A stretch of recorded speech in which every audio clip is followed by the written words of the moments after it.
Hello and welcome to my studio journal. Now back in 2022, I started to redesign my home studio, shifting from software to hardware for the first time. What began as a few videos for some curious students soon became an ongoing unfiltered record.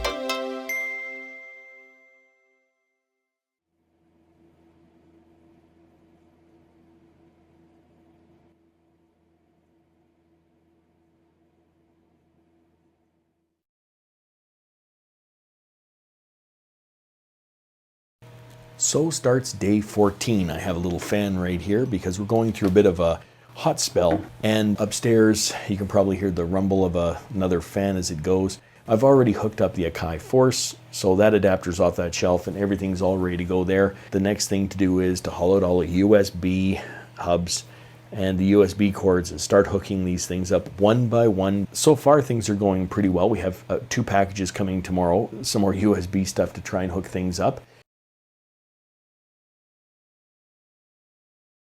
So now I have the USB ports hooked in.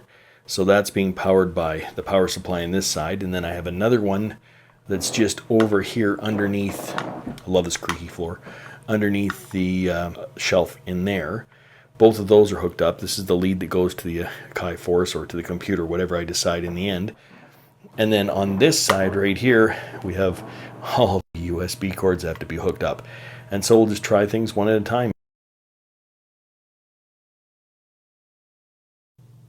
Alright, I don't know if you can see that, but the MoDX, Korg Minilog, Roland F8, Drum Brute, Mini Brute, and DeepMind 12 are all able to be controlled from the Akai Force.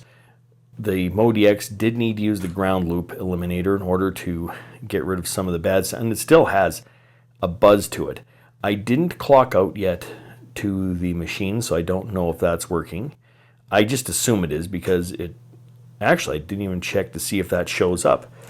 Just out of quick...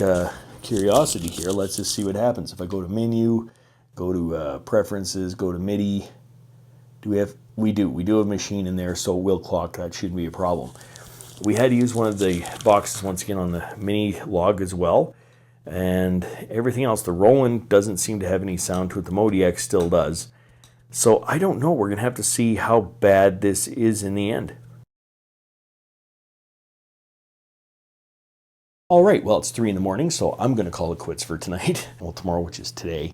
I really should try and sample it into both of these machines and see what happens, sampling these synths into the Akai Force and into the machine, and see what happens. If it's a clean sampling in there, plus maybe hook it up to the audio interface and get into the computer. So like tomorrow, some stuff, USB stuff comes and we finish tidying up one little area and make that work then, and then it's going to be trying to get the sampling to work and things like this. So with that, anyhow, I'm heading off to bed, and we'll start again tomorrow with some finishing touches. So this is a complete non-scientific experiment, but here it is, the MoDX not connected to the ground loop. I'm going to crank the volume.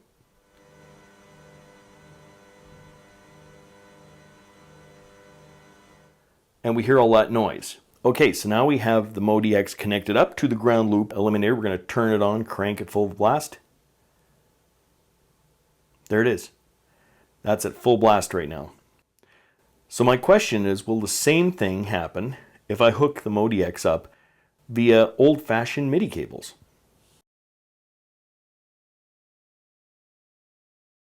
All right, now here's for the moment of truth. We see that we've disconnected the ground eliminator, and it's now hooked. Everything is hooked up just via the MIDI right here. We don't have anything back here. We can see that the USB has been disconnected and everything like this. We're going to crank the volume and see what happens.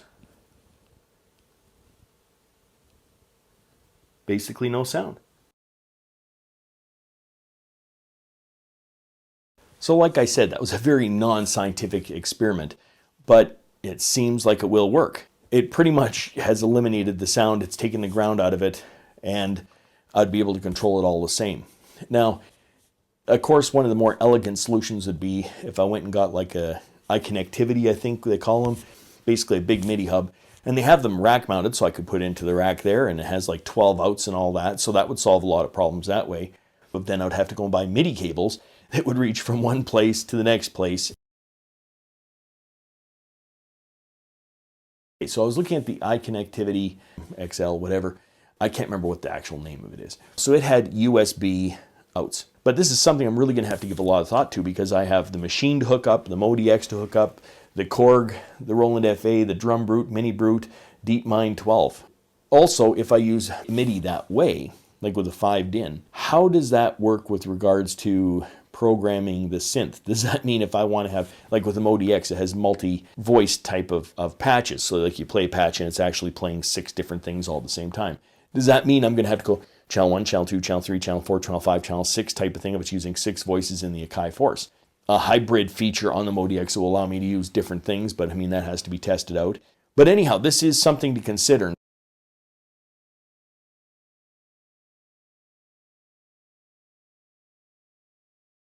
If you'd like to follow the full journey, check out my online studio journal linked in the description. Until next time, I'm just a music teacher having fun. Catch you on the next one.